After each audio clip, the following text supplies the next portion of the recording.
ভাই তুই ভাত খেয়ে কি করছিস?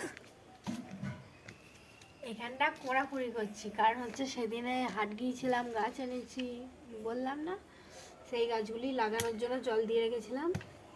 তা ভাত খাওয়ার পর এখন যেহেতু 3টে সাড়ে 3টে বেজে গেছে আর এখানে রোদও নেই, আজকে গাছগুলো বসিয়ে দিই, পড়তে আসবে একটু পরে, তাহলে আর বিকেলবেলার দিকে গাছ বসানোর সময় পাবো না।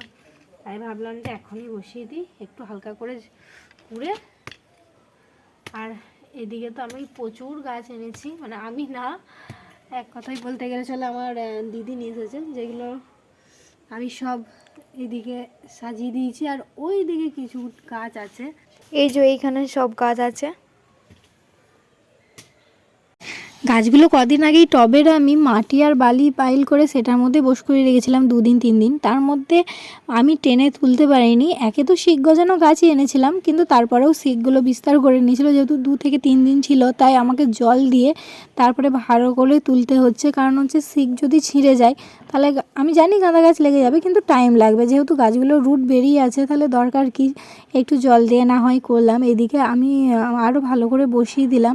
আর আমার জন্য একটা দিদি সাদা গাঁদা গাছ নিয়ে এসেছিলো, মানে ইনকা গাঁদা, সেটাই বসানোর জন্য আর কি আমি টবের মাটিটা রেডি করলাম আর তাড়াতাড়ি করে বসিয়েও দিলাম, কারণ ইনকা গাঁদাটা দেখলাম অনেকটাই বড় হয়ে গেছে।